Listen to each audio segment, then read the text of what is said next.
All right. Welcome, Dark Sheik. How are you tonight?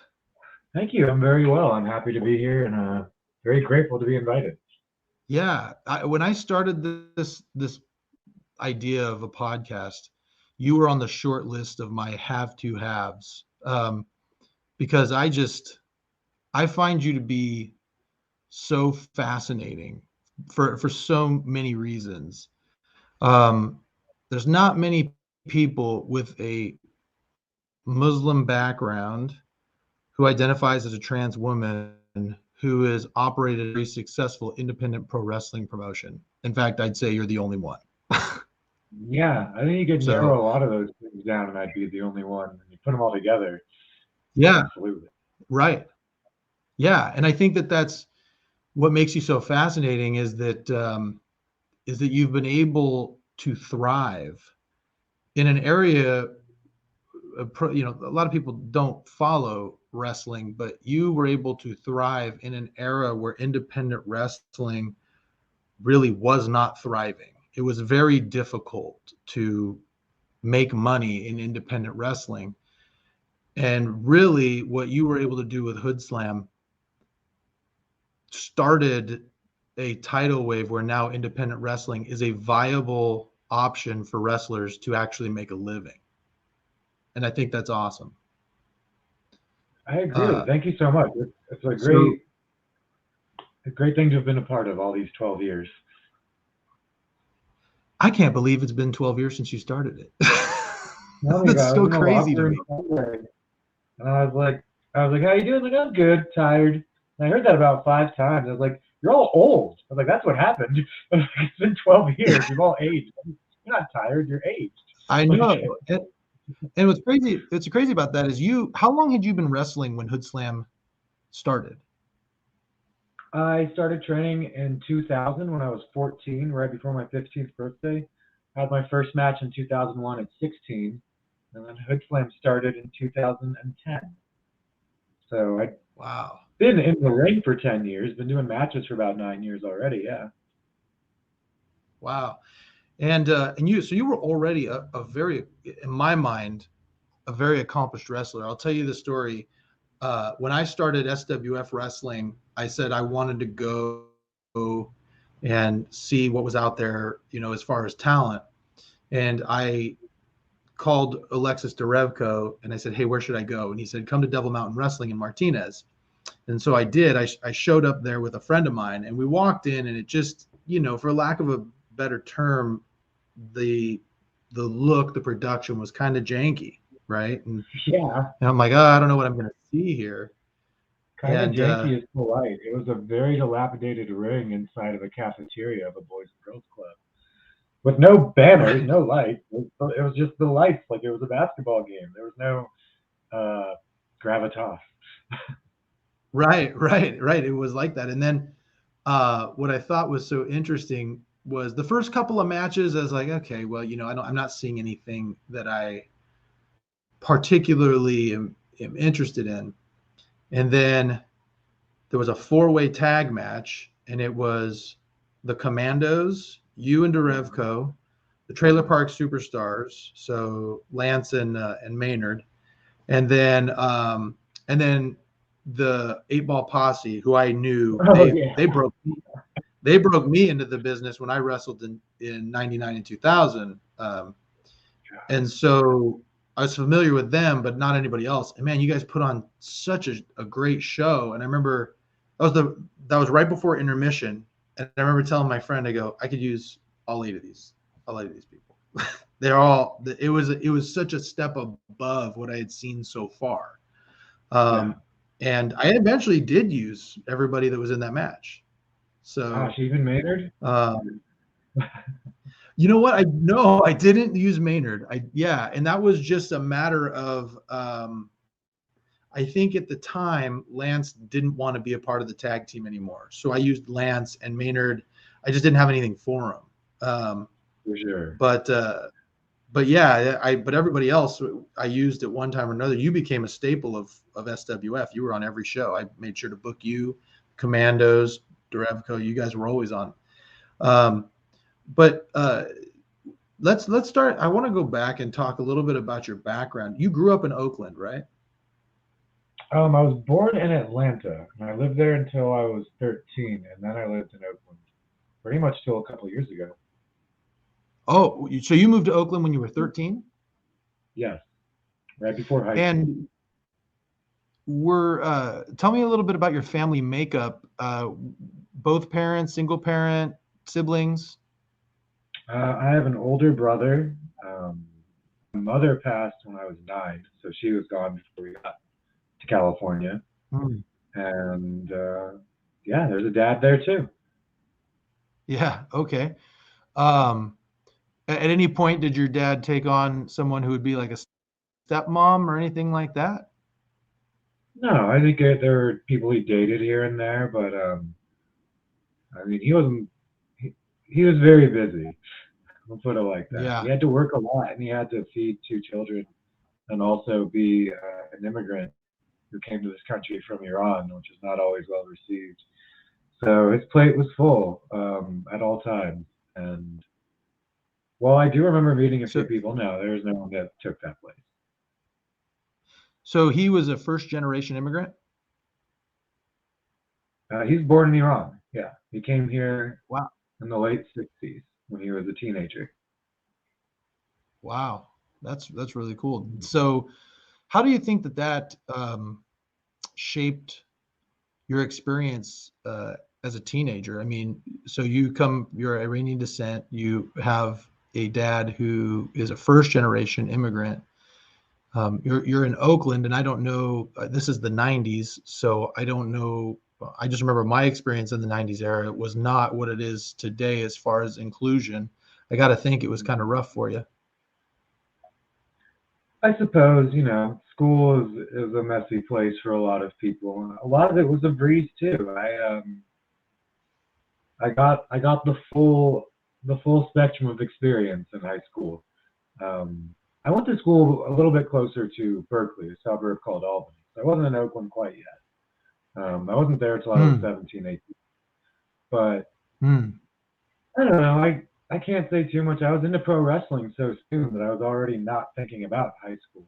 I was already had my head in other places, and Yeah, soon in very I was different gonna places. But, I was gonna ask you about that. So, when is your first experience with pro wrestling? I mean, I can remember watching stuff from 1989 on a Hmm. VHS. Um, so I already Hmm. knew I was going to be a wrestler by about 5 years old. That's Going to a awesome. live event, You I went to a show in California in 2000, maybe 1999 actually, and they told me they had a wrestling school. So it was pretty quick from like going to an independent show um, to training. that's awesome. What was it about pro wrestling that you think drew you to it? As a 5 year old, who knows? Probably because I tell people I wanted to be a Ninja Turtle, and when I found out I couldn't, I became a pro wrestler. Because I think there's a lot of truth to that. Right. But now, having decades to consider what I like about it, I can tell you that it's because it's the only thing like it. And I've done some theater and amateur wrestling, martial arts demonstration, like, simulated and kata as opposed to sparring. Um, did some, like, just a lot of different forms of entertainment, but there's only one that is a one take fight scene and improvised theater performance done in the round that also includes call and response. Like, it's not just call and response, it's a step past that. The audience is as much a part of my performance as I am, at least when I do it. I don't know if everyone's wrestling, but they're there when I'm there. And it's a one of a kind experience. Like if I did a play, I'd have to wait for the scene to end and the lights would come down and then they'd clap, hopefully. But it's a little bit different Right. in wrestling. Also, I get to kick people, so it's great. Yeah, it's so true. I agree. One of the things that I love about wrestling is it feels like you kind of draw to theater. It feels like you're at a play that it's all superheroes. Yeah. and there's drama to it, and it's so much fun to watch and getting involved in it, and watching the crowd influence the wrestlers, and the good versus evil. It drew me too. One of the I mean, what's questions that was fascinating, asked, what was that? I say what's fascinating is like a lot of people kind of stick their nose up at wrestling because they have this pre pre notion that it's a lowbrow form of entertainment, and perhaps all the examples they've seen would fit that description. But when someone tells me they don't like wrestling, I don't argue with them. But it's like when someone tells me they don't like music.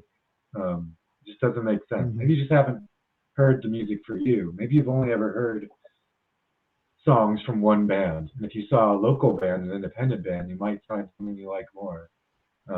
It's just storytelling. So that encompasses whatever you can put into it. And now some of the most popular things that people compare to wrestling all the time, or wrestling too. They're like, oh, wrestling is like RuPaul's Drag Race, or wrestling is like the Marvel Comics movies. And it's like, no, these things are just wrestling storylines redone and retold and Right. repurposed. And it's all just storytelling because wrestling is just storytelling. And that's it. That's my piece. This is my defense for pro wrestling. For those that are still wondering, Yeah. like, what semblance of art it may contain, all of it, every bit. When I talk to people about it, and I've found that with wrestling, as with many things, for those who get it, there's no explanation necessary. But for those who don't, there's no explanation good enough. You know, Yeah. Well, I think we're going to run into that with a lot of the questions today.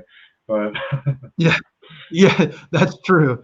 That's true. But I think that I think when it comes to wrestling, yeah, I mean it's it's an art form to see wrestlers, especially you're talking to someone who I just got through training with a WWE wrestler, and I've had a match now.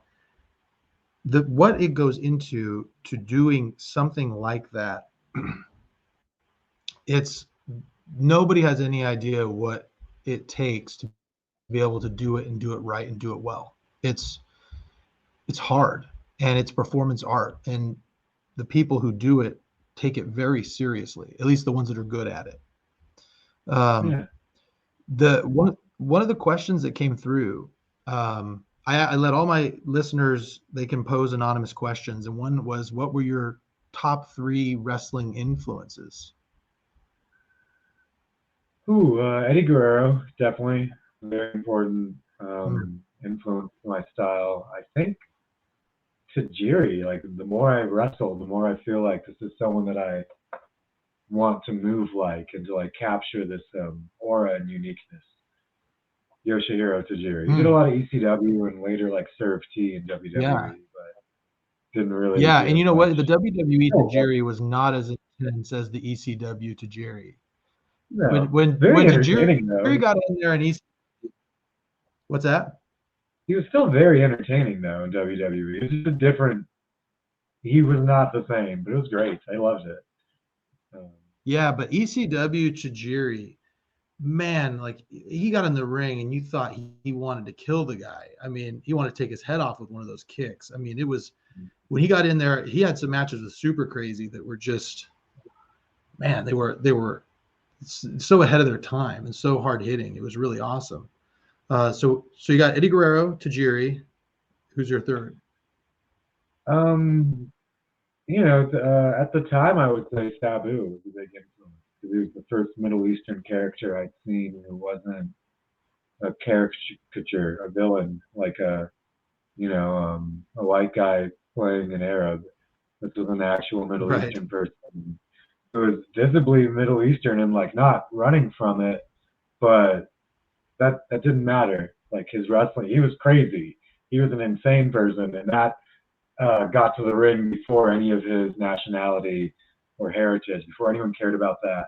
They just knew Sabu was, um, I mean, his catchphrase is he's homicidal, suicidal, and genocidal. Also, he doesn't talk, and Yeah. he's covered in scars. For those who've never seen the person, and innovated some of the most like death-defying, high-flying maneuvers, like flipping through the air, flying through the audience, like off the top rope, off a chair. Basically invented putting people through tables. Yeah. And at the same time was a Middle Eastern person, and nobody ever really even cared to bring it up. It wasn't important. I love that. That's true. Yeah, that was the first guy where it wasn't a Middle Eastern guy who used to be a wrestler or who was also a wrestler, but he was like a wrestler that just happened to be Middle Eastern. Yeah, It wasn't essential to his character. yeah. Yeah. He could have been Canadian. He'd have still been Sabu. Sabu would still be a big, My first experience with Sabu, I had never watched ECW. I went to an independent show at Memorial Auditorium for the National Wrestling Council, and the main event was, like Jake the Snake and Coco Beware against like Greg Valentine and the Honky Tonk Man or whatever. And that match was what you would have expected at the time. It was a lot of goofiness, and Honky Tonk Man pretty much carried it. of course. So you could tell how good it it would have been. But on the undercard, Sabu worked Crash Holly, and it blew my mind because I'd never seen anyone go through a table really, other than maybe Shawn Michaels when Kevin Nash powerbombed him in WWF. And I mean, he went through the table and it blew my mind. And then when they came back the next time, they had Jake, they had all the same guys, but Sabu wasn't going to be there, and I didn't go because I was like, Yeah. if Sabu's not there, I don't want to be there. That was what got me. So, so would you say that era, that Attitude Era, the ECW, do you think that was the era that kind of really influenced you the most? I guess that time period, yeah, that's when I was the most impressionable for sure. I'm a teenager, and I got a lot of free time, but it wasn't like the hardcore blood and guts of ECW or the over the topness of the Attitude Era.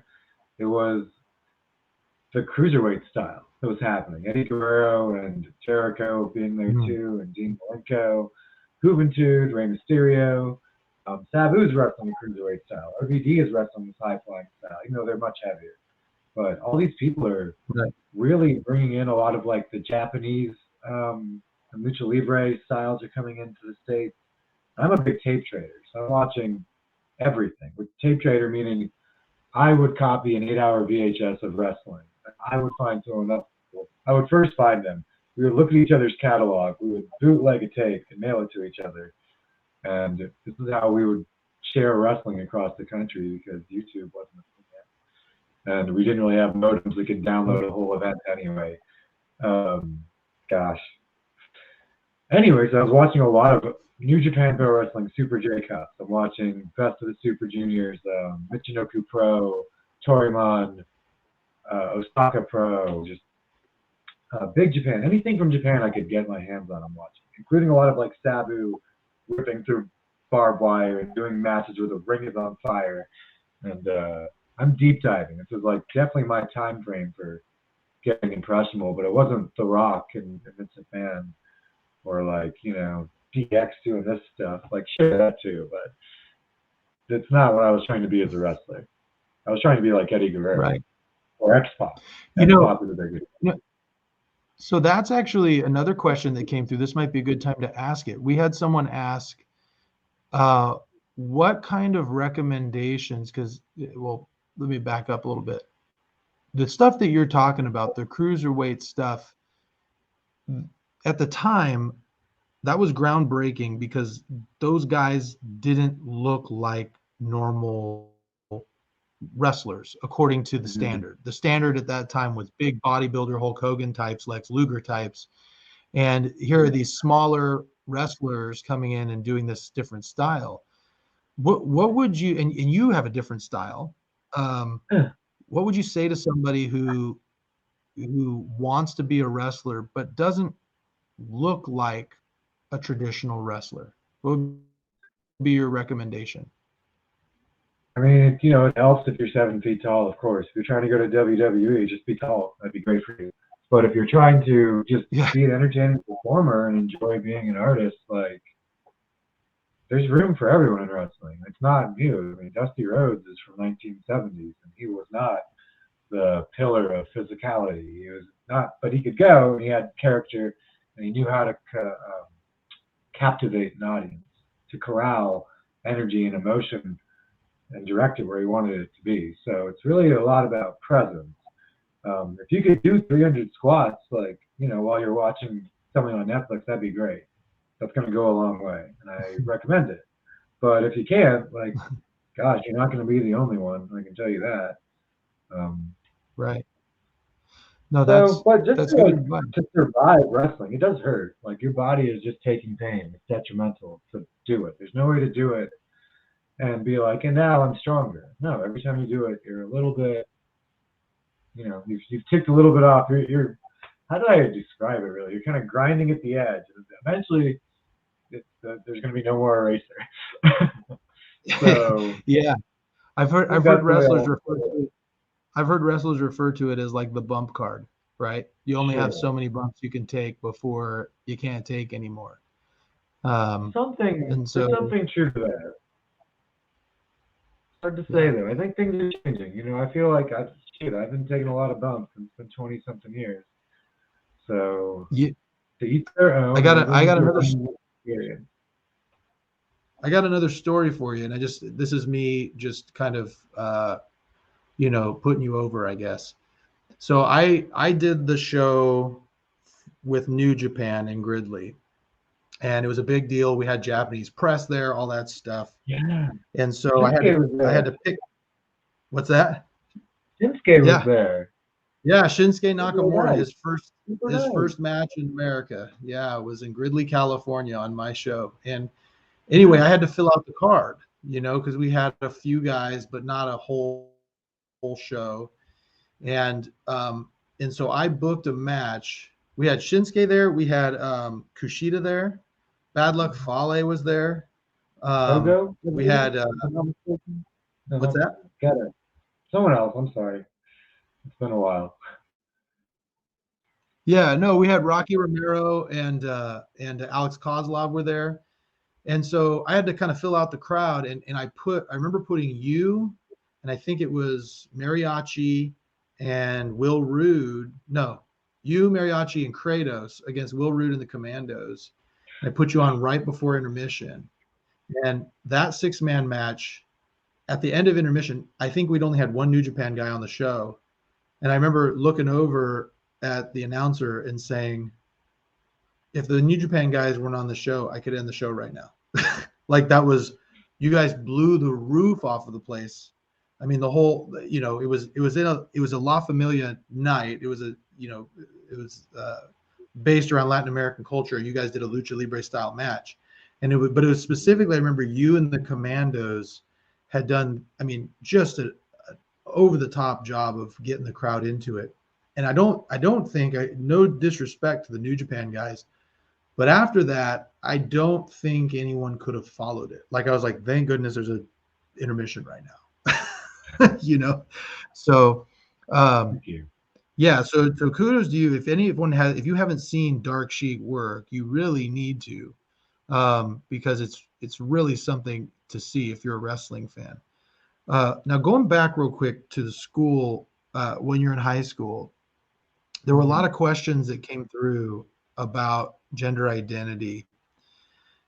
When was it in your life where you started to first feel, I don't know how to say it, how you feel different, or feel like that you were not like the rest, when you started feeling the way that you're feeling? Have you always felt that way? Did it come on gradually and you're not quite sure how to handle it? Maybe you can explain how that came about.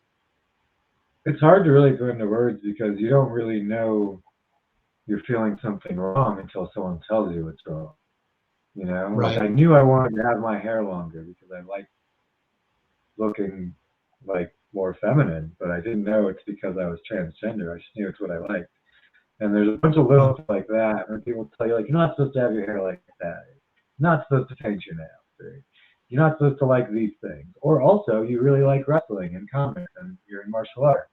And these things are good because that's what you should be doing. And let's let's just push you more into these things where you're learning how to hurt people, be hurt, and less from these things where you're choosing your own aesthetics and your own identity. That's really how it goes. And you don't realize it's happening as it's happening, other than you just are unhappy. This is my experience, by the way. I can't tell anyone what their experience is, especially and including other trans people. Everyone has their own. But like, yeah, I knew pretty early like that I felt like I was the wrong gender, but I also knew that I was not supposed to talk about it. And if I did, that I would get in trouble. So you kind of just like try and I don't know. I also didn't have any women in my household after my mother died. And when she was alive, she was sick for a lot of it, and there wasn't really a lot of chance to explore this. So, and you know, that whole thing like took a lot of my mind, preoccupied a lot of my mind too. So I don't have time to think about myself. I'm just like sad and trying to cope with sad, and people are very sympathetic at first, but after a week or so, they kind of want to just not have to deal with their problems anymore. So I'm learning to put a face on by the time I'm 10 years old to make people comfortable. And you just keep putting on masks. You got all these masks on to get through the day because people don't want to deal with your stuff. And, you know, least of all the ones that they'll never relate to. Like, could I be talking to like counselors at school, be like, well, tell me what it's like. What's it like when you're stuff. And they're like, they haven't. I have my parents. It's great. It's like, right. So why am I talking to you? Like, I know more than you do. So I'll just keep it to myself, and you'll find out later. It's like how I felt in this session. So yeah, I'm getting the so like a so yeah. Well, that's kind of what I like. It's hard for me to even ask the questions because I am fully aware that I am a straight white male. So as far as like my experience, it is vastly different than yours. And I've never experienced. What's that? I did, Joey. It's a tall white man. Sky's the limit. You got it going. Yeah. I mean, I recognize that, right? I mean, no, it's fine because the thing is that I recognize like my childhood was not particularly, I wouldn't say it was like a cookie cutter Mormon household, but look, I'm a 6'7" white guy who, you know, I generally, you know, nice looking guy. You know, my experience is going to be a choiced experience, I think, in most circles. So I don't even sometimes know how to even ask the questions. I got to imagine like what's probably going on is, and you can correct me if I'm wrong. I got to imagine that you're feeling this way, but you don't really know how to describe it because it's not. You don't even. Did you even know what was going on? Like you mentioned earlier, you always knew you were a different gender. Did you? Like one of the questions that we were asked was, did you know that you always know you were a woman, or did that come over time? Like, did you not know how to describe it, and then it came to, oh, I am a woman, or how did that come about?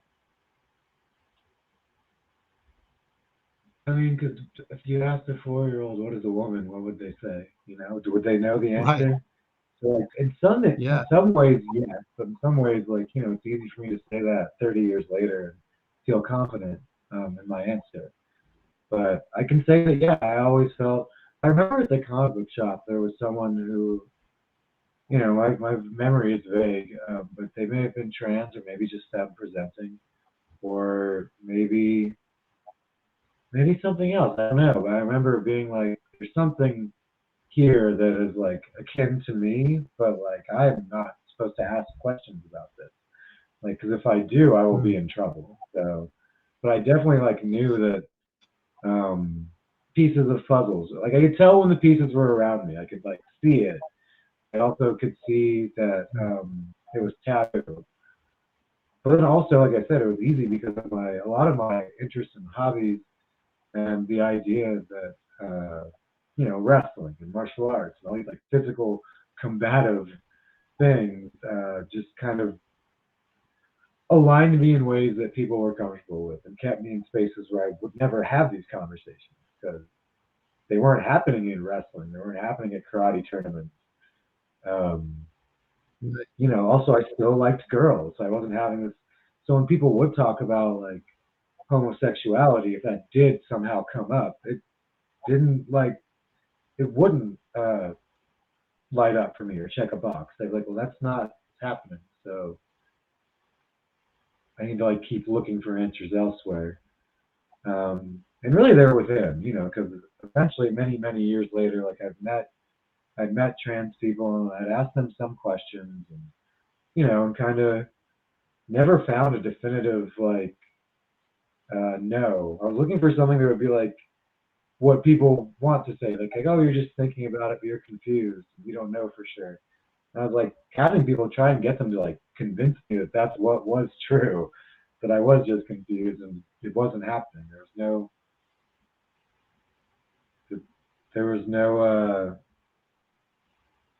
taking away what I knew was true inside. So finally, just trying to Yeah. find happiness, giving a shot to myself to be happy, is how we got to where we are today. Yeah. Well, that's interesting because yeah, I mean, especially you. I mean, you grew up. You were 14 in '99. I was 18, so we grew up in a very similar era. And yeah, I mean, transgenderism was not something. I mean, homosexuality was talked about a lot. Yeah, Transgenderism was not.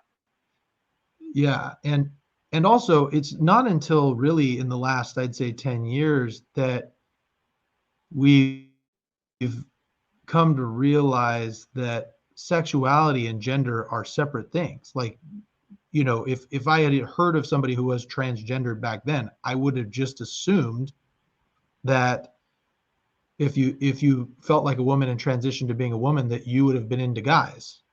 But that's not the right. case. It just we were So ignorant to those things. I think just sex comes to mind for people right away, and it's like I've had to say this to people. I'm like, I don't know if I can curse or not. Who I want to spend my intimate time with has nothing to do with like who I am when I'm alone, or like who I would be. I don't know if I'm wording this right. Like my identity is not who I fuck.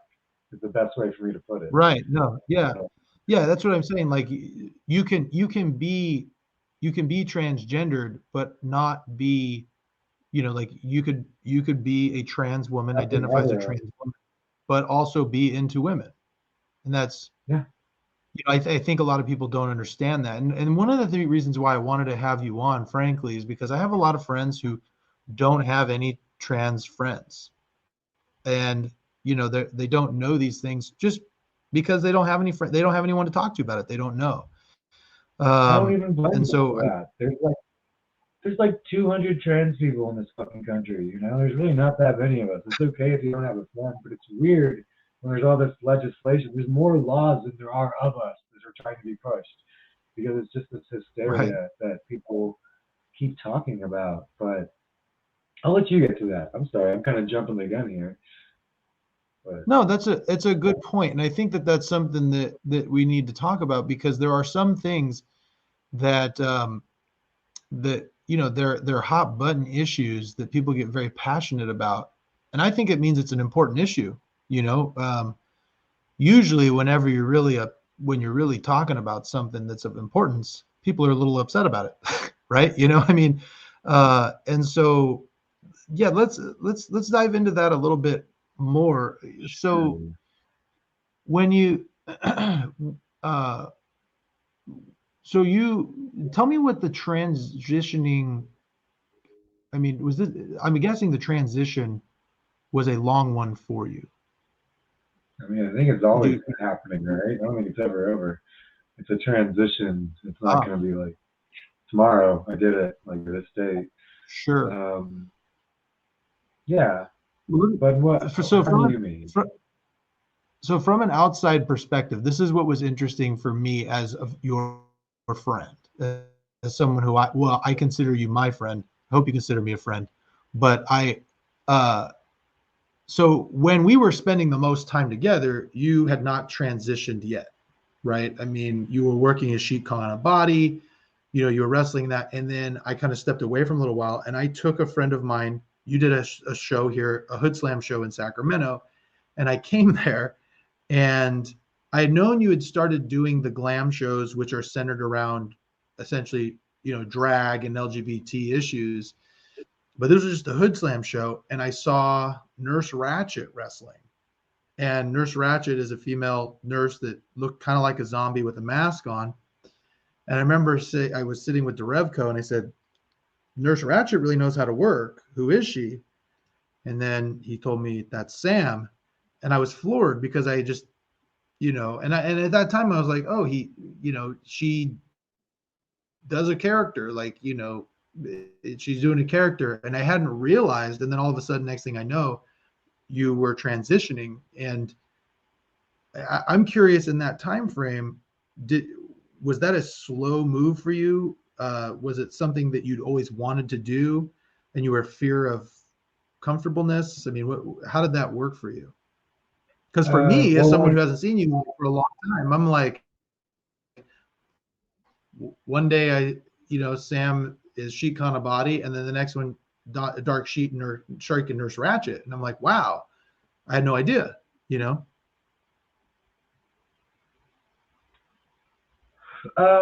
So when I first started wrestling, they were like, you're Middle Eastern, so you have to be a Sheik. And, you play this xenophobic stereotype. That's what we like you to be. And I was like, you're in charge. I'm a teenager. I guess we're doing that, and then it just kind of stayed. Eventually I started Hits, and I started doing my own thing. And I stuck with the name Sheik because I don't know. Who knows why we do these things, but I started doing my own thing. I actually didn't wrestle anywhere else in the Bay Area for a long time. A lot of people didn't want me on their shows anymore for different reasons. There was a negative reaction to Hoodslam, and it was equal to its success. Like, the better we did, the less you'd see me on other people's shows. So I'm just doing Hoodslam for a while, and something that I think is really good is why don't we do theme shows? We're doing a drag event, we're doing a 90s event, we're doing 80s night, we're doing video games, whatever. It's a different theme all the time. And I noticed that Brittany Wonder is doing crossplay. Cosplay is costume play, but crossplay is when you do the other gender. And I was like, how come nobody else does crossplay? And I was like, well, I would like to do that because I'm into my feminine side, and I'm kind of like, I think that would be fun to share. And maybe there's people in the audience that also would feel comfortable coming femmed out. So also, I kind of just figured I would transition when I was done wrestling. I didn't think I'd ever be allowed to do it, to be real. Oh, interesting. Which is weird because I booked a trans wrestler, but I just felt like I'd been Sheik for so long and I had such a distinct, masculine look that it would be impossible to be anything else of it. I kind of just had in the back of my head, okay, now that I'm successful and I'm working for myself and all that, I guess when wrestling's done is when we'll do this transition thing. I kind of figured that out. But just started throwing into the cosplay shows, and then started doing it on shows, just started being a series of characters. There's been a few of the nurses, I should also mention, but sometimes it's me, sometimes I would be Dark Phoenix, sometimes I would be Madonna. There's a few different femmed out outfits, and I don't know, I also just started trying to be, as I was doing this in wrestling, I was taking the steps in my personal life. A lot of my friends knew for a lot of years that I would show up to their birthday parties or whatever events I'm presenting. I would be, myself. I wouldn't be wearing the mask anymore. So I'm not sure where exactly you jumped in there, but that was about 6 years between me presenting that way in the ring and in my personal life, and between telling everybody just in the ring when I came out publicly. Yeah. So, what was it that was stopping you for so long in coming out? Fear. that everything I had would be gone, and none of my friends would accept me, and that I would become a pariah and outcast from the only profession I've ever been in. Hmm. And that'd be pretty chilling for you, I gotta imagine. It'd be upsetting if I lost all of my friends and couldn't work, and also my passion. It'd be very upsetting. Yeah. And also, what if it didn't It, go well? What if I just what if I started a transition and it made me sick? Not everyone takes well to the medication prescribed. And it takes a while. mm, What if health complications? What if my landlord kicks me out? What if another wrestler doesn't want to work for me anymore? Any of these things are possible. But you at know a what I certain think point, is, I lived by sorry. one of the things that I think is really interesting about fear and anxiety is that we often think when we're about to make a big decision, a big change, of all the negative things that could possibly happen. We don't stop to think of how amazing it could actually be. You know, and I got to imagine in that time frame, that's kind of what it felt like.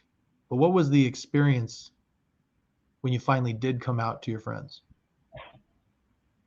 They were very welcoming for the most part, yeah. And I'd kind of already, by the time I told everyone publicly, like I'd already decided that whoever I lose is not really my friend anyway. They're a friend of a version of me that was made to make them feel comfortable. And if the true me doesn't make them feel comfortable, then like all because I wasn't like a fake me, but it wasn't all of me. And if all of me is not something to be friends with, then that's okay. I'll find the people that can be, or I'll be happy by myself. Was also an option I was just okay with at that point. Yeah. The process in that year, those years where you were considering this, did you talk to anybody like a mental health professional as you're struggling with it? Are you comfortable talking about that? Was there anything like that that you were doing at the time? It's actually very difficult to find. I have Kaiser NorCal, and you know, Oh, you can take yeah, a that's not line great. probably today. Not a good time for mental health. I think they tried their best, and whatever, it didn't click. I was doing a lot of soul searching. I was doing a lot of like research. I was talking to, for years, I've been talking to trans friends I had, and it just kind of it became this thing where I had a lot of time to really be honest with myself. I worked for myself. I lived by myself, and I had friends in the community, but um, I just knew that I wasn't as happy as I could be. And in fact, I was kind of depressed, even though I was doing as well as I'd ever been. And that this was the way for me to find my happiness. This was like something that I owed to myself. I had done so much for everyone else, and my way of trying to like think what would make people happy.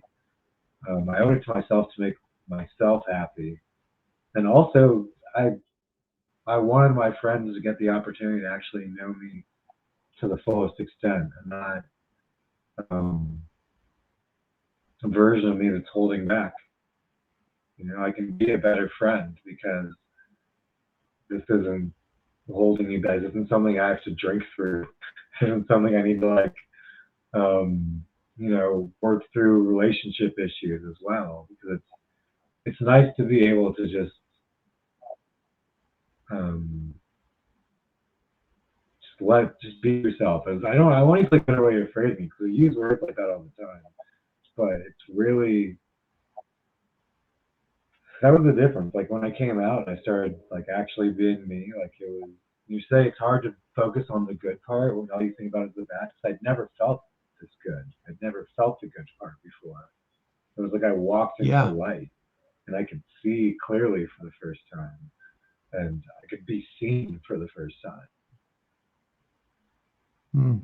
So you come from a Muslim background. We were talking a little bit offline. You said that when you were younger that you attended some religious Weekly religious prayers. events.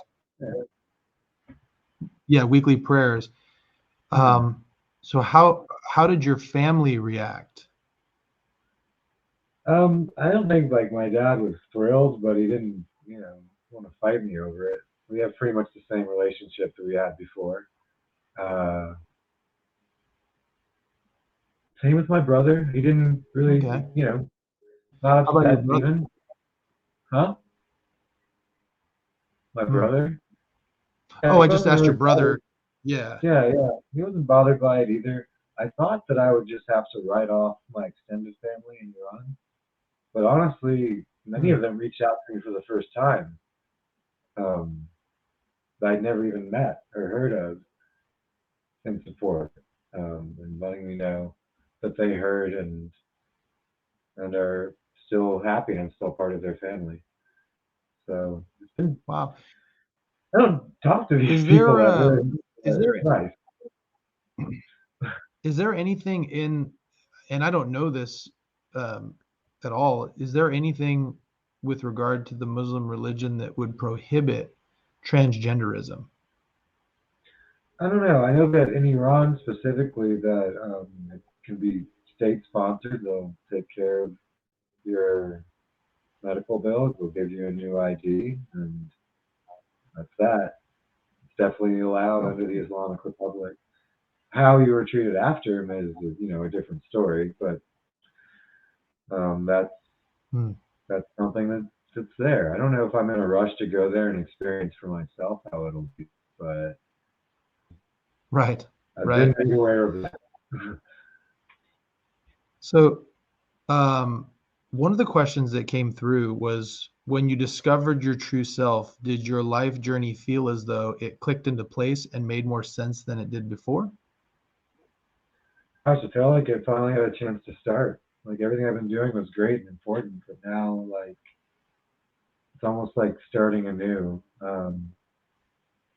because I can take everything on fresh and with full effort, and without alcohol problem.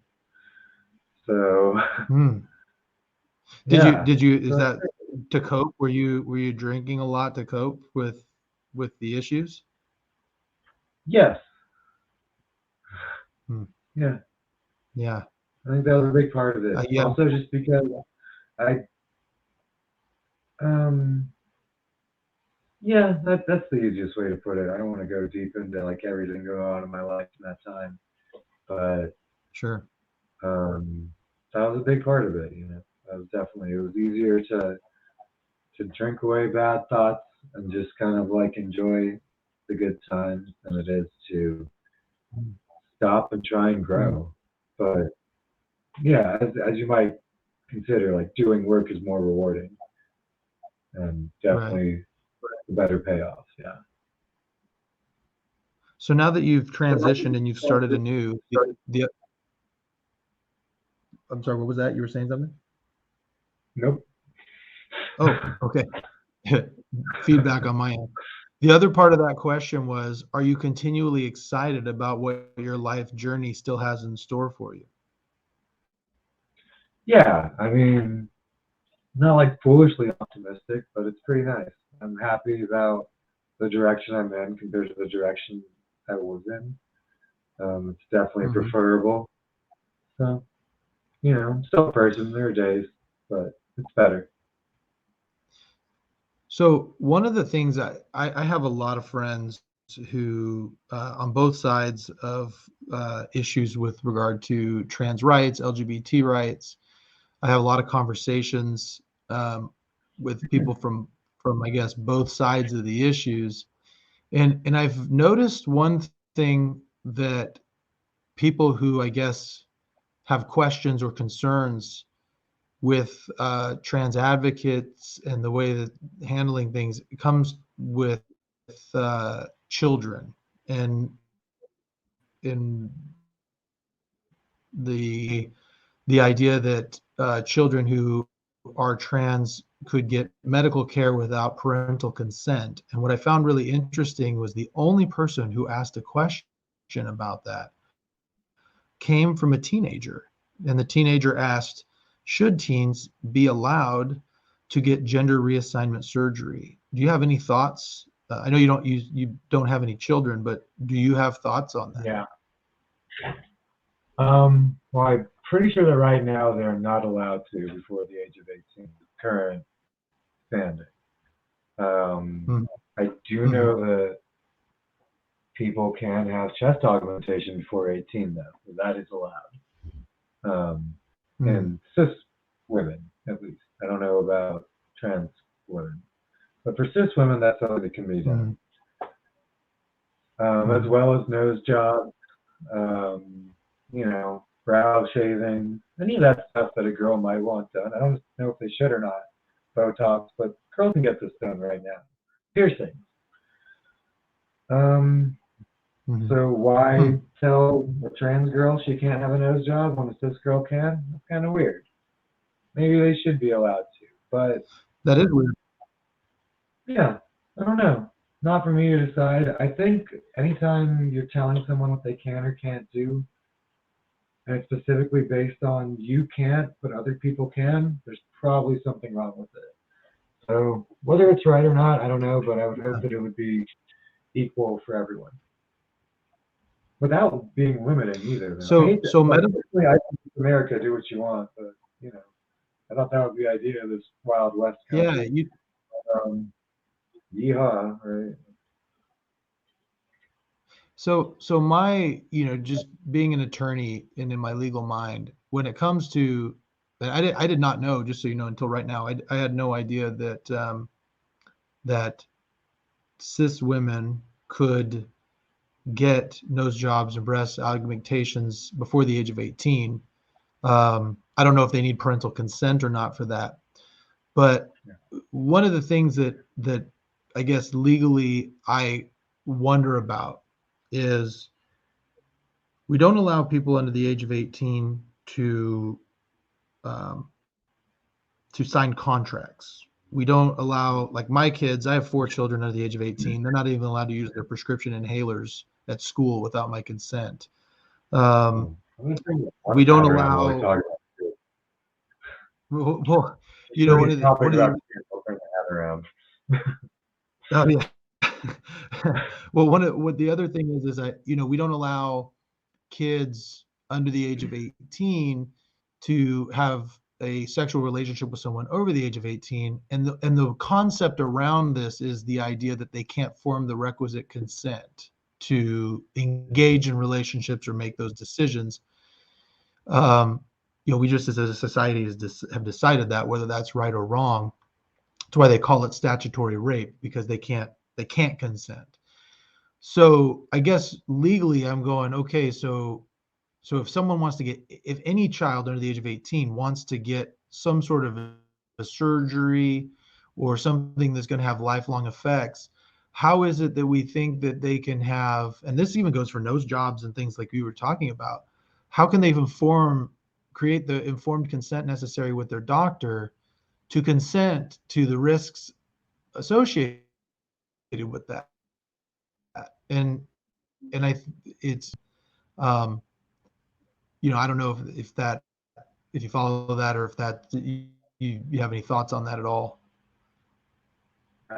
As neither doctor nor parent nor student, it's hard for me to really weigh in. I would tell people, nope, I wouldn't tell people what to do with their lives. Let them live their own lives. So here's the opposite. Yeah. Well, no, because surgery is something else. But I think there's also, people talk about taking hormone blockers or taking estrogen or testosterone to have the correct hormones. And there's also something that, a kid on the baseball team might take some testosterone booster. That's something that happened at my school and more. So if you're going to tell a trans boy you can't take some, that seems like that's unfair. Or the idea that they can't choose, so you're going to make the choice for what gender puberty they'll go through. That also Hmm. seems unfair to me. I feel like if you saw me at 15 and I knew that I should be on estrogen and would hate to go through this male puberty, and you're like, no, you don't know well enough to decide, so we're going to make you go through the male puberty. That seems not better than the alternative to me. That seems at least equally wrong. So I don't know. I would just like to I'm gonna see. be interested.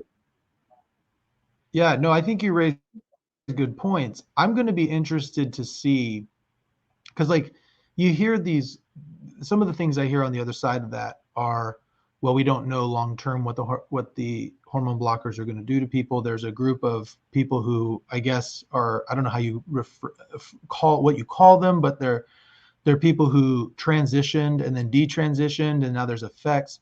And I don't know, it's all anecdotal. I haven't seen anything data wise, study wise. I'm very interested to see 15, 20 years from now as we start utilizing these things, how this tends to shake out, because hormone blockers haven't been used in this way for a long time, for very long, and there's not long-term studies just because it's never been needed before. So it'll be interesting to see how that plays out, because I think it's a tough issue, because you're right. Like if somebody is living transgendered and wants to go through puberty as the other gender, and we have the ability to allow that to happen, it does seem a little cruel to make them go through it just because you think they're too young, unless there are going to be long-term consequences and there's a large group of people who, later on in life wish they hadn't. So, but that's a crystal ball. Who knows, right? I mean, I mean, it's a tough issue. I don't know. I think that that's going to have to sure. shake out in society. You brought up something else, by the way, that that was another question that was asked, because you talked about baseball, things of that nature. One person asked what your thoughts were on trans people in sports in relation to keeping the competition equal. And this is something that I've heard a lot about. Um, I don't know if you have any thoughts on that as somebody who is I mean, you're not in a competition, right? I mean, you're Yeah, in a theatrical sport, but what are your thoughts on um, trans people in sports? sure. I actually like put my lens out first is that all sports are games and it doesn't matter. It's like my first just basic thought process going into any conversation about any sport. This is a game. It doesn't actually matter. These are for fun, and their only purpose is entertainment and fun, and they're games. We don't really need to care what happens in them, but some people do, or at least they pretend they do. 'Cause I feel like the people that are the loudest about like what's happening in women's high school track and field aren't the women in high school track and field. It's usually some person who's co-opted an argument, or if it's about swimming, or it's about whatever. It's usually not actual fans of the sport or people that enjoy playing this game. It's usually an outside source. It seems intentionally antagonistic to pick on such a small minority of the potential people you may see in competition and make rules to ban them, specifically based on what I usually see being incorrect information, because hormone levels do make a big difference. I can tell you from experience. It's funny because the younger trans wrestlers write Mhm. me. Recently, one of them wrote me and they're like, hey, so I'm a lot more tired and working out sucks and I can't jump as high anymore. And they're like, do you have any advice? I was like, eat your vegetables. This is you now. That's what it's going to be like. Good luck. Welcome to my world. Right. I kick a lot more. I don't pick people up as much. But Right. I remember seeing like someone sent a specific article to me once. They're like, well, you're trans and I'm friends with you, but I'd like you to defend this because even though I'm friends with you, I still think you should have to defend your right to exist in, decency. And it's this 50-year-old woman who came out as trans and she was an ex-soldier and she joined a college basketball team in Texas. She was friends with the coach, and the coach thought, you know what, you always wanted to play. You couldn't then, but now you can, and you can be on the right team. And she was very tall, and people were so upset that they let her play. And the photos were like, look at her, and this is unfair, and blah blah. And me being me, I thought, I bet these 20-year-old girls in college mopped the floor with her playing basketball. She's a 50-year-old woman. I don't care how tall she is. They ran circles around her. And I looked up the scores, and they never won a game with her playing. But it still made the rounds of newspapers. They still, because they're crouching low, and she's like 6 foot something, probably like around your height. She can't bend her knees to get the ball. Okay, it's not that she's 5 feet taller than them. It's that they're mocking her by just squatting and getting around her. Like, people get so worked up at what their thought of what it might be is, and they're missing the point that it didn't make a difference. The game like still happened, and the people you wanted to win still won. So like, what's exhausting if you ask me. I think that thing to do about nothing. yeah, I think this is another situation where, like, me kind of being in the middle, because I'm in a place where I think culturally this is an issue that I find really fascinating as someone who got a degree in government and somebody who is very interested in just elections and social issues and what drives politics and things of that nature. I don't think there's ever been a social issue where public opinion has swayed so drastically, like from one direction to the other so quickly. I mean, in the space of 14 years, if you think about it, in 2008, every politician was pushing traditional marriage as the right way to do things. In California, one of the most liberal states in the union, passed overwhelmingly Proposition 8, which made gay marriage illegal. And now I don't think you can find very few politicians who would just come out and say, I mean, public opinion has swayed so much now that everybody, I think, not everybody, but the vast majority think that same gender marriage is okay. And so as culture moves that fast, it's interesting. I feel like these are conversations that need to be had as we change culture. We're changing culture very quickly. And I think what I think in this situation is that we've got a group of people that think something is happening way more than it's really happening. But then the other group is saying it's not happening when it is in very small circumstances. So, I mean, you see some videos of trans women that are just absolutely torching in some of these things. And you look at, like, there are girls who work their whole lives. It may be just a game, but it's something they dedicate their lives to. And then they see another, a trans woman come in and obliterate the world record. I can see how that's hard, but I don't know anything about the medicine behind it. If hormone blockers are truly making it equal, there's no reason why a trans woman could not participate in a women's sport. So I don't know. It's an interesting question. I find it interesting, but I don't know the answer. I mean, I think I'm with you. Go ahead. Thank you. When I wrestled in high school, we just went by weight class.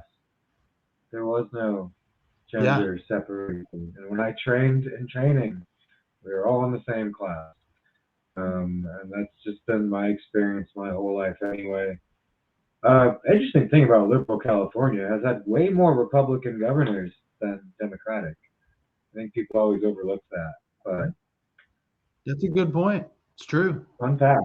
I mean, Ronald Reagan was the California governor. Reagan and Schwarzenegger. He's like the beacon of the Republican Party. A lot. Yeah. Have you noticed, because you travel quite a bit throughout the United States, what is your experience here in California in terms of prejudice versus in other places? I mean, someone called me a slur the other day on the street, but people are mostly nice. That could happen anywhere. But that was in Oakland. Wow. Um, Was it just yeah, somebody just randomly going by, or was it somebody that you like, someone who was at an event, I or just I wasn't really paying attention to them, but they were making a lot of noise. I have this thing where I'm in Oakland. I don't look at every person that just starts making loud noises. I can kind of just zone it out because I've lived there for a long time. So I'm just kind of like sure? drinking coffee, smoking a cigarette, waiting for an Uber, and yeah, I assume he's yelling. He's yelling because as he passed me, he yelled some slur out like after he's a few steps away. Um, I have to Yeah, they're not assume going to it's say his that right name. in front of you. They don't want to get decked. No, I would have Yeah. thrown the coffee in his face. Would have been hilarious, but so fast. Ah. Gotcha. Waiting for That's transpo. one of the things. That's another thing I really. Uh, There's something I appreciate about all people, and you exhibit this, and that is you are unapologetically you. I think I shared the story with you offline, and I've shared this story in the past. You're the one who said this to me, and it had a profound effect on me. I was struggling with being Mormon, not really struggling with it, but struggling with the fact that, I mean, I can kind of identify a little bit with what you were saying about, well, I liked wrestling. A lot of people didn't like that. I mean, being Mormon, I liked things that are not so Mormon. I like hard rock music. I like fight sports. I like wrestling, crude humor. My Mormon friends, I'm a little too much for them. But at the same time, if I hang out with some of my friends who are not Mormon, who drink, smoke, maybe do drugs, or I'm a little too I'm a little too uh, conservative, I guess, for them. So I've always kind of felt like I wasn't in this play, right? Like I didn't really fit in anywhere. And you said something. I posted something on Facebook, and you said if you don't fit in anybody's box, create your own box that other people can fit into. And I really took to that. And that is kind of, I feel like, with what Hoodslam you have done, is you have created a box where a lot of kind of an island of misfit toys as far as wrestlers could fit into. So before we transition into that, I want to ask one. There's one more question on the transgenderism subject that I wanted to ask you, and that was, now you're in the process of transitioning, going back in time. Would you want your transitioning experience to be different, or could you have prepared yourself in a different way? I think all of us have like I'll just speak for myself. When I first was like switching meds and like going through a lot in my head, and I also decided this was the year that Hoodslam would run every single Friday plus more shows. So I'm like, I'm doing a lot at once, and people just kind of act a little funny sometimes. You can just be a little overwhelmed with things. I think I would just told myself to like calm down. Like I told myself I would not enter a relationship because I knew I would be messy. And then I entered like Mm, a bunch. So I'd probably hmm go back and tell myself to like, keep an eye on that. That'd be the thing. So if I could, if I could honestly, like, if I could like go back in time and do it when I was younger, I don't know. I don't know if it would have worked then because of the places I was in life and the opportunities I had in front of me. Like I don't think I could have. I think I had to get to a place where I could feel comfortable enough in my job and home to where I felt like I wouldn't lose that. Um, have, Ideally, like yes, I would have been younger. I would not have gone through two puberties. I would have just gone through one. That would have been great, but that mm. wasn't an option for me. But yeah, if I could be like 13 or 12, or if I could be 6 and be accepted as how I know I should have been and been able to um, my mom never met me. like for real. That's it's tough. That would have been nice, Hmm. but Yeah, yeah. that's interesting. So in a lot of ways, like absolutely, I would have been if I could have been trans when I was 5. That would have been great. When I was 9, like sure. If I could have done it when I was 13, like cool. 18, 22, any of these ages would have been wonderful. I started taking medicine, estrogen and puberty blocker, or sorry, and testosterone blockers at 33, which a lot of people are like, well, you need to be an adult so you can make the decision. And then, they see someone like me and they'll yell a slur at them because maybe I'm not, Yeah, you know, I'm not what they think a trans person should be. But I didn't have yeah, an opportunity to be what they wanted. I didn't have an opportunity to be necessarily what I wanted either. But I'm very happy with the journey, how it went, nonetheless, because it's gotten me here. It's been a good time. Um, it's, it's good. It could have that's been different, yeah, but it's, it's good. so. What is the end goal? Uh, are you just using this? Are you Dying. well? Let me. What's that? The very end. I'm sorry, I said dying. No, it's a morbid joke. Excuse me. Well, yeah, no, I mean, I mean, is there? I know that some trans people choose not to do gender reassignment surgery. Is that something you're thinking about or not? Doesn't matter. Who cares? If somebody like wants to know, we can go on a date and maybe we'll get there if I like you. But it doesn't matter. It shouldn't be important to anyone else. Like if that's not what we're Yeah, doing, and we're not doing a medical check, I don't see why it should come up. Maybe if you're a tailor, I'm trying to like give some people some openings here, but I don't think it matters. I don't think it should matter to anybody. What if I want to get 2 dicks? Like fair what enough. if I blow people's minds with that? Like, what? Who cares? Well, Uh, here's the reason. Here's the reason why I even ask. Actually, I remember back in, I think it was probably 2003. So long time ago. I took in college a psychology course, which part of it had to deal with human sexuality. There was a portion of the section on transgenderism. But one of the things that they said in transgenderism, which I found really interesting, was there were like a lot of rules that the community who did gender reassignment surgery um, required before they would do the surgery, like living as a female for a certain amount of time, going through a certain amount of therapy, just to ensure that you were ready and wanting to truly do gender reassignment surgery. But I don't know if that's changed over time. I don't know if you know, or have you said you've done some research. Is there uh, are there certain rules before you get gender reassignment surgery, things that you're required to do just to ensure that you're ready for it? it's different place to place. Is the best way to Oh, answer it.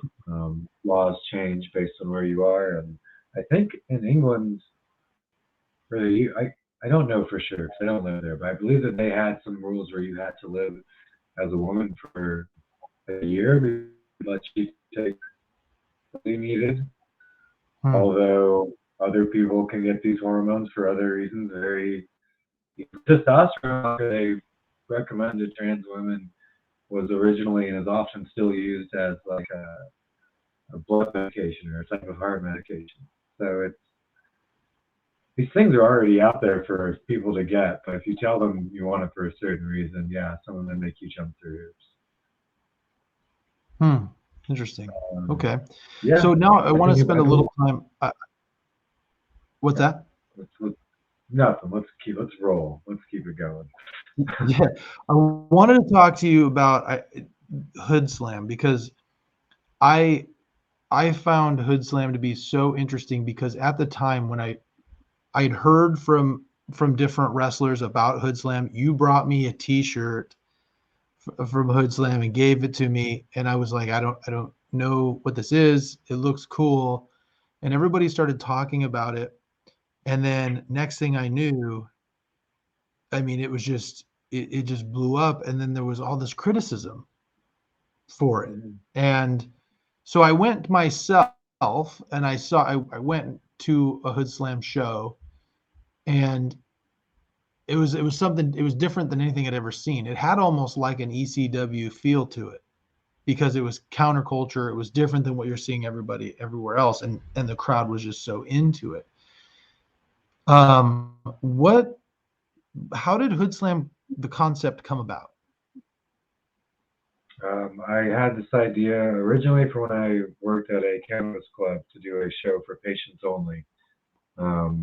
We catered with characters kind of designed towards them. Well, that didn't pan out.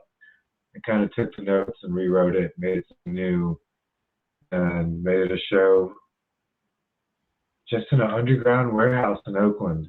Somebody told me I could borrow a ring if I wanted. Someone told me they had a place they did like, well, illegal, I guess is the word, just underground. It's not illegal if no one cares, I guess, but just shows in a warehouse in Right. West Oakland. But we could bring a ring there. So I asked all my friends if they would do a show that would be fun and silly, and all the jokes we make in the locker room, like, what if we did this? Wouldn't that be funny? Ha ha. Like, okay, actually do them. Because I think that's better than what we're allowed to do on these other people's shows. And it's at least more focused and more of a plan even. So let's try that out. And we did a free show. We had like 6 free shows in this warehouse on 24th Street, San Pablo Avenue in Oakland, over a year. I never charged the audience any money until the next year. And it went from 40 people to hundreds of people. And it went from something that 15 people canceled on the first show to people writing me from around the world to be on. So it's been quite, I mean, now we've had thousands attend the show, like over the years, but it's crazy. Yeah. Like to go from a free 40 people in that warehouse to 1,000 people in Oakland. It's been a journey. I mean, and not only just 1,000 people, not just one time, but consistently. And Yeah. that was what was so interesting, because I used to tell people all the time when they would start getting into wrestling, they'd do one show and all their friends would come and it'd be a decent draw and they'd be all excited. And I always say, it's not the first show that matters, it's the second one, because all your friends are going to come to the first one, but are you going to get them back? And you got them back every month. I mean, everybody knew First Friday was the place to, Hoodslam was the place to be at the Oakland Metro. And, but the thing that I found so fascinating was how much hate Hoodslam got from the traditional indie scene. I heard it from a number of people where they were like, they're killing the business, they're doing this ridiculous stuff. And I got to imagine you heard all that stuff too. Not to my face very often, but I heard it secondhand. Oh, yeah. really? Yeah, very rarely to my face. Never. Just one person later, like, apologized for it. One person later apologized for it. And that person was trying to get booked, right? Absolutely. Yes. Yeah. That was actually 100%. a question that came through. How do I get booked for Hoodslam? Be a good wrestler. That was a question. Well, so there's 1,000 wrestlers. We already have like 40 of them that are regulars at Hoodslam over the last 12 years. I'm trying to juggle onto a show every, 7 matches to fit 30 people into. Like, it's tricky. I'm trying to like already do that. Right. And you have all my new friends that I like to put on the show. So they also get some, some priority. And then you have people I've never met or who are very new, and they're like, well, how do I get on a show? And so I know what Hoodslam can offer them. It can probably be more money than they're used to being paid, a bigger audience. It's a lot of fun, and you get to just kind of jump on board for this thing that's been going well for so long. It's great for you. I see why you'd want me to pay for you to have that experience. Why would I want to pay for you to have that experience? Why would my fans want you there? What can you give Hoodslam? I know what Hoodslam can give you. Like I get that part, why you want to be on the show. Why do I want you on the show? Sell me that. I said that to somebody once. He's like, well, I can bump pretty good. And I was like, we got that. He's like, I don't care Right. if I get hit hard. I'm like, no, get out of here. Like, we're done. Like, what are you talking about? Um, so, honestly, like, it'd be super cool for us to just pluck every newcomer that wants to be on a show and let them do it, and maybe they'd be a star because, blah blah blah. But it'd be really cool too if you got really good and built a following, and it was beneficial for both of us. That'd be swell. I didn't have Totally. to tell one of my friends to beat it for nobody. I used to be like, you're beating it for somebody. Like, Right. Right. Yeah. yeah. So, when we were talking offline, I was actually really interested to hear your thoughts because what I always heard was Hoodslam, this is real, the accidental phenomenon, and it made it sound like this was something that you guys were like doing, and then all of a sudden everyone looked around and went, oh, like we're really drawing, this is actually a real thing. But it sounded when we were talking a few days ago like you were more calculated than that. Yeah.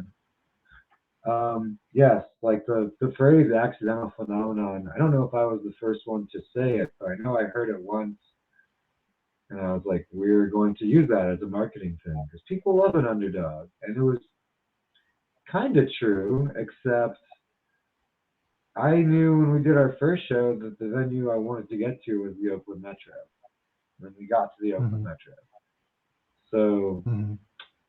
how much of an accident is it really? I knew a lot of the things that I wanted to happen that I then saw happen. And Yeah.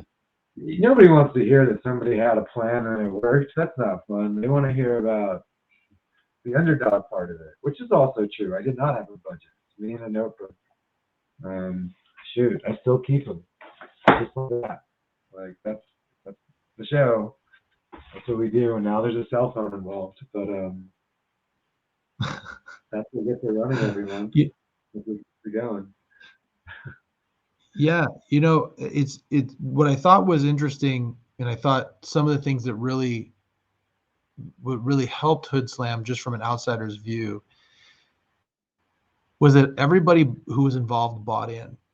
So all the wrestlers, all the workers, everybody, I mean, they were all talking about it everywhere. I took Sparky Ballard was reffing for you at the time, and Sparky came with me to pick up the guys for the New Japan show, and we're all out to dinner, and Sparky is showing Shinsuke Nakamura and Kushida videos from Hoodslam, and I'm like, they're here for an SWF show. What are you doing? You know what I mean? But like they were just showing everybody Hoodslam stuff. And why do you think the wrestlers bought into Hoodslam so much more than anywhere else? Because everywhere else was people telling them, for the most part, was people telling them who to be and what to do. But it was coming from people you wouldn't want to be and never did anything. Whereas Hoodslam was me telling them, what's a character you want to be, or here's a character that I think you would be good at, and I want you to take it and make it bigger, and I'm giving you these tools and platforms that I think will be beneficial to our agreed upon goal. And I know that sounds really basic, but it was a huge change to what most people in the Bay Area are used to getting, like decency and a little bit of plan and direction mixed with the freedom to grow and make mistakes and learn from them. I'll give you an example of you're like, how could that be such a hard, it's so simple, of course. I wrestled for a company and I was doing a villain character. And they're like, tonight we'd like you to team with Santa Claus against this villain tag team. And I did, and then, Santa and I tagged up, and I got to the back, and the person who runs the show says, wow, you just can't get over as a believable villain, can you? And I was like, you teamed me with Santa Claus. Like, how was I supposed to be a villain? Like, what? We're at conflicting goals here? Like, I thought you wanted to be like, I know that I'm a villain, but I thought when you put me with Santa and told me that we're friends, like, I'm Muslim. Why'd you put me with Santa at all? Like, what are we doing here? Right. Like, it's all very, we were not working towards the same goal, so not being given an opportunity to grow in the direction I thought that, in any direction, because I wasn't given one. I was a villain character in a hero position to lose, by the way. We also lost. It's like, so when I didn't do that to people, and then make it sound like it was their fault, like the people liked it. um, when I just like used sense and decency, and then like rewarded them when it went bad, and didn't punish them. I mean, when it went good, and like gave them opportunities to grow when it went bad, and like turn them into either teachable or learning or whatever experiences, then they were on board because they felt like they weren't wasting their time. They enjoyed being there. Also, I drew a crowd. I made flyers that looked cool. I gave them storylines that were fun and nostalgic to their childhood video game. Like they're fighting Street Fighters and Mega Man. And they get to be Ryu, and like people are having a blast.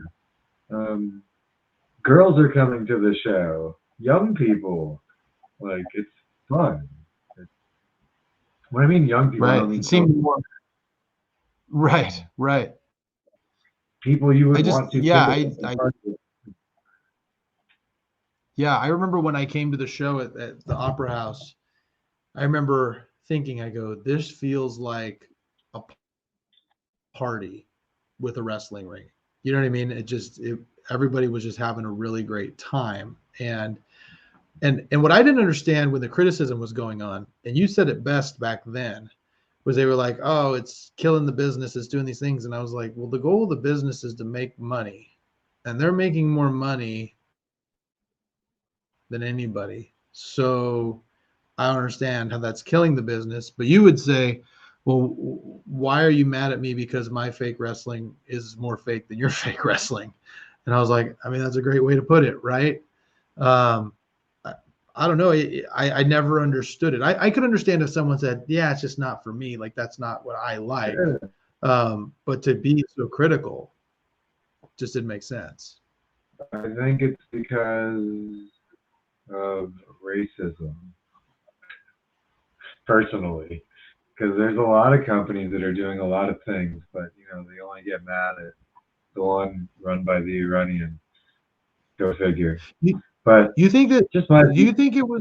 Well, let me ask you. Do you think it was racism, or do you think it was jealousy? Because I always got the sense that there were all these people out there who had been doing these promotions for years and years and years. And I felt it too. Like when I ran SWF and I got a little bit of success, I got a lot of hate too. Yeah. It was different than what you got. I always thought it was just jealousy because they weren't drawing crowds like you.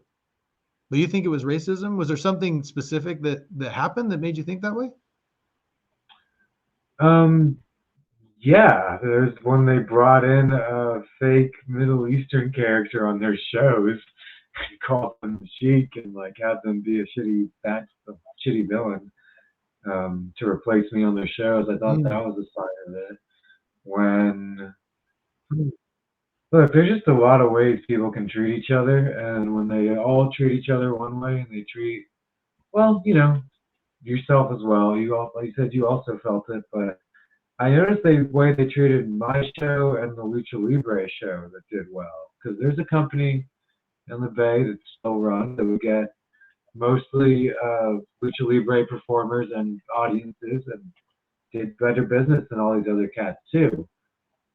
Mm-hmm. And ours are the only two companies that don't count. Kind of weird, right? The ones doing it best are the ones that don't count, and the only ones that don't have a straight white man in charge, or just white man in general, like whatever. Maybe it's coincidence, but when you're the only Iranian or only minority in the room all the time, like you start to notice things. You start to notice patterns is all. Yeah. So. No, That makes sense. In fact, I have a friend at work who she actually brought that up. She goes, I notice I notice these prejudicial things. And she goes, I don't think that the people who are doing it know that they're doing it, but I notice it because I'm the target of it. And I go, that's really interesting because I bet when you're the target of it, you notice it a lot more than anybody else.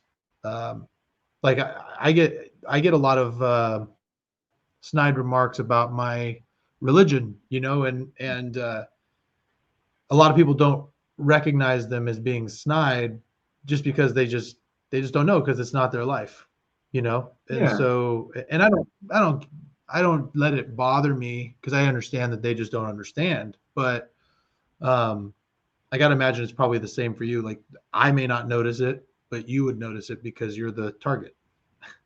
Well, a lot of people just get depressed and are told that they're crazy and they're overreacting, but it's just these things that will happen over and over. So you just kind of keep it to yourself. And then, you watch them do it more and more. And like I said, I didn't wrestle a lot of places in California when the slam was really blowing up. I just stayed and wrestled at Slam. Hmm. If you would Man. think when I'm doing a show, I've main evented a show against Mike Hayashi, and 1,000 people came with one match advertised. Like, this has never been done in the Bay Area before. And we weren't on shows in the area. We might have been on sometimes on, I think I would wrestle Choopy on yours, and, Mm-hmm. it wasn't on the others. It's like you would Yeah. think 1,000 people just paid to see me down the street. You might want us to just do that again at your show in San Francisco. Can't happen. Couldn't do it. Hmm. And they will pretend to be your friends still. I remember I was booked in this match at Hoodslam, and we put the flyer up, and this promoter goes, "Oh man, that's going to be a great match. I'd love to see it." And I was like, "We both live in California. You could have booked this match for the last 5 years. Like, why didn't you? If you'd love to see it so much, like, why did you book Yeah. all these other matches you wouldn't love to see?" Yeah. Go figure. Right. That's interesting. What do you think it was that appealed to the fans about Hood Slam? Um, it was better. Whether you like the stories or not, you could tell that more intent and focus, at least attempted to be put into them, and they were well received. Also, the characters, I asked everyone to do a new character and do something brighter, louder, bolder, adult. 21 and up. Just go nuts. Let's not do anything that they're already seeing somewhere else, except for Chupacabra and Virgil Flynn. They're perfect. Come on in. But the presentation wasn't a wrestling show. We weren't selling a sporting event. We were selling a concert. We were selling um, a party, like you put it. That was what people wanted to go to, and that we didn't insult their intelligence. This is real was very tongue in cheek, but people got Mm-hmm. it. When you're like, it's a wrestling show. This is real. Cool, as opposed to um, these shows in a gym where people are like trying to do these. They're trying to act like they're fooling people or they're going to win an Oscar, and they're just not. It's not happening. Like they just do these Right. boring and wrong things that are insulting to the intelligence of the audience, and we avoided those. Hmm. Um, well, with that, I can tell you that, yeah, I think that's what I saw too. I thought it was just fun. Like going to the Hood Slam shows were just fun and they were creative. So we talked a little bit about the time I came to Sacramento. The other thing that I saw there was Shineri doing his librarian gimmick and doing the first Sanctum of Silence match, where this match, for those who hadn't seen it, it's a match where you can't make a sound, and whoever makes a sound first loses. And when they were explaining the concept, I'm like, well, this is going to be weird. Uh, but then when the match went out there, I went, man, this is so creative, and I'm really drawn into it. and it really got over with the crowd. And that's what I thought was really cool about Hoodslam, was that it was so creative and different. Like, people were really expressing themselves. And you're seeing now that the WWEs and AEWs are biting off of the stuff that you have done. I would agree with that. I would say that we, not in a way like, well, in the librarian way, very directly, but it's just that we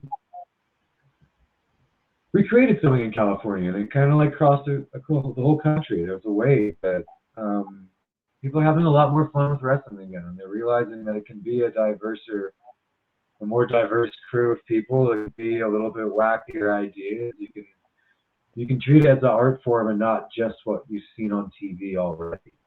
And that I would happily take a lot of credit for. Well, there's some other things too that I think you should, that I would say Hoodslam should take some credit for, because as I mentioned at the very beginning of this, when you started Hoodslam, getting a large amount of people to show up to a wrestling show was incredibly hard. I mean, people were happy with getting 100 people at a show. Yeah. And, they were excited about that. When Hoodslam came around and started drawing 500, 1,000, I saw all of the houses get bigger. I mean, because more people were following your people to other shows, your wrestlers to other shows, and we're hearing about other shows going on. And I would even argue broader than that. The fact that Hoodslam could draw 1,000 people had to have had an effect on the Cody Rhodes and the Young Bucks of the world in believing that they could actually draw thousands of people in America at an indie show, because you had done it with no names. I mean, that was the other thing that I found really interesting about what Hoodslam did. Yeah, there could be some shows that could draw a good crowd, but they'd have to bring in former WWE superstars, big name indie guys. And you were drawing thousands with NorCal guys. I mean, NorCal wrestlers that weren't, they weren't big names yet. So, I think you're being somewhat modest. Maybe you're not super modest all the time, but I think right now you're being very modest out of the impact. Another thing that I do think you should take some credit for, intergender wrestling is something that has become much more common now. And I bet Hoodslam had a large part to do with that. Would you agree with that? I think so. We just, on our first show, had it. We've had it every show since, and it's just wrestling to us. I didn't see a reason to split people up. Doesn't make any sense. And now I'm seeing it everywhere. There were times, and I was a part of it, and I actually, looking back, I kind of regret it. I remember Brittany coming on a show in a battle royal and asking if she could be in the battle royal, and I was so stupid. I just was like, here we was at a school, yeah, and I was like, I just don't know if I'm okay with like men beating up on women or vice versa, And I remember I did this match that was like a six person match with 2 guys and a girl on each side, and there was a part where one of the guys was beating up on the girls, and I was really worried about it. And I don't even know why I was at the time. It just wasn't done very often, and you've really normalized it. So now I see it everywhere. It's more prevalent. There are decent companies that still have a women's division and a men's division, and that's fine. Whatever, that's their choice. I don't think it makes sense, but I don't know. I guess it's like if you're trying to sell sponsors to Walmart, then that's great for WWE, and I don't get it. I don't know. I feel like it's so silly, because I've been watching TV my whole life, and like I said, in high school wrestling and pro wrestling, it's just not been gendered. It's not intergender. It's not women's wrestling. It's just wrestling. Like a headlock is a headlock. It doesn't change based on who you put it on. Right. Still an armbar. Arms are in the same places on both people. Like, it's It's, I don't get it. That's all. Yeah, But God bless. so another comment of why I think as an outsider Hoodslam was really innovative and still is you really focused your shows on inclusion. And I remember when I came to the show, um, I think for some reason a lot of people who knew me, knowing my religion, thought that I would not come to a Hood Slam show, right? Just because 420 friendly and it's in a bar, those types of things. And so I was wondering how well I would be received, because I'm just, again, that whole not fitting in anyone's box. And I felt very at home and very well received. And so did literally everyone else there. And the inclusion, I mean, you had people there were trans people there. There were homosexual people there. I'm sure there were people of all, identities there. I mean, every race that I could see, and everybody was just having a good time together. Was that also by design, or was that just happen organically? Just came about. Like my friends were different people, and they came from different lifestyles, and the people on the show. I didn't have to go find Virgil Flynn or Chupacabra or Hayashi, who happened to be like all of different backgrounds, and then I happened to be Persian. Like I couldn't really help that either. These are we're just my friends. These are just who we are, and it turned out accidentally that we were quite progressive.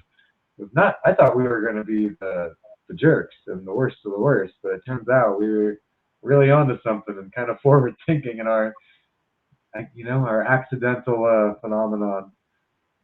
But it wasn't. I knew that I wanted a strong presence with the women wrestlers though. Like I made a point of like letting Brittany and Shelly Martinez, who was on our show a lot, letting them main event because I knew that they could. It would be great. And I mean, they tore the house down many times in great matches, and I'm grateful to them because I'm sure they a lot of people like to do this show. It can be serious, it can be women main eventing, and it's not. Gosh, you don't even have to make a big deal about it. You can just have it because we already established they're wrestlers, so that's all the groundwork we needed. Yeah.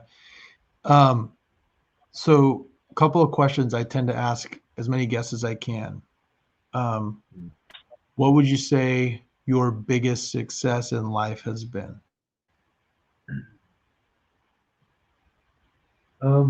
What I've been able to do for my friends, like having a platform that people have been able to be on and have good times. Like I guess I could count. It's probably about 300 shows now we've done, maybe more. Maybe a little, I guess, as far as Hoodslam, and that's that many times I've gotten to make 20 of my friends happy, and also just that I've gotten to wrestle in front of people because wrestling for me was a really important just way to get through life when I was very depressed. It helped me escape for a few hours and not just be in a bleak, dark place. I could see other people overcome tragedy and like find hope in their experience by watching vicariously. And if I could ever do that for people, I know a lot of people who are non-binary and trans, or even like heterosexual people, straight people. There's like you've helped me like be more me, and it didn't mean anything about gender or like who I sleep with. It just meant like I felt like I could be more myself as well.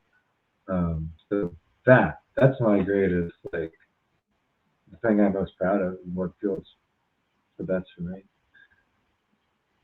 That's awesome. What would you say is your biggest failure, and what have you learned from it?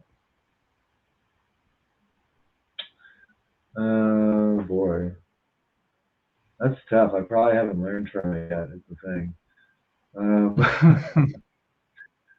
I don't know. I guess I could always. I don't have a big failure. There's things I could have done better. Probably some like relationship things. Probably, could have like been nicer to someone when I was younger, or like been more helpful to people when I didn't have to be. but could have been. Moments like that. Um, Yeah. No, I I have a few of those myself. I think we all do. But I think mhm. that you mentioned the transition isn't over.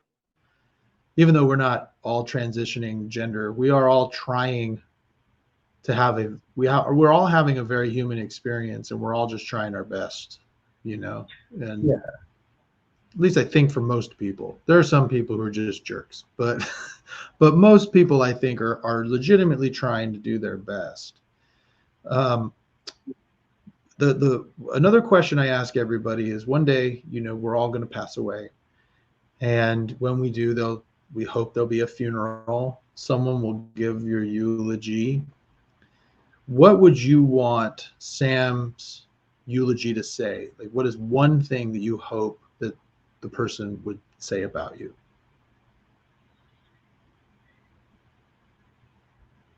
I don't care. Well, I'm not going to be there. Who cares?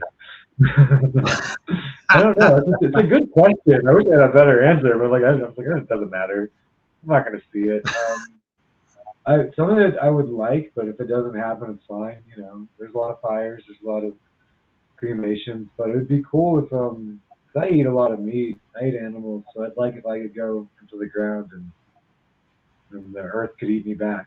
I could give back to the earth in that way. That would be nice for me, but otherwise, I'm not really worried Nice. about it. Yeah, I want to leave a good meal. Nice. All the good meals I've had, I want to give one back. So that'd be nice. That's good. That's good. So you just had Entertainia, which was yesterday, which is kind of your seminal event, right? Sure. Yeah. Usually, it's our anniversary, so it's at least a party of us being 12. It's not on its usual day. We kind of snuck it in at the end of the year. Nice. So when is the next Hood Slam show? January 15th in Oakland. I think we're going to do February 5th in San Francisco, and then March 3rd outdoors in Oakland with Arno Core. We're going to do the Get Your Ass to March event once again. Always very popular. So bringing that back. Nice. That's our next big three. All right. Well, awesome. And you travel quite a bit. You're wrestling all over the country now. Where is the next place that we can see Dark Sheik in action?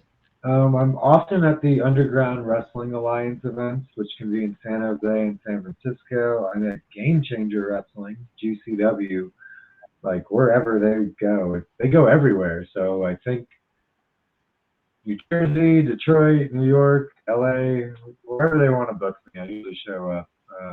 Atlanta, Charleston, just follow Game Changer Wrestling because if they don't tag me in the tweet, I don't know on the show. That's what I find out. So find out with me. All of them, and we'll find out together.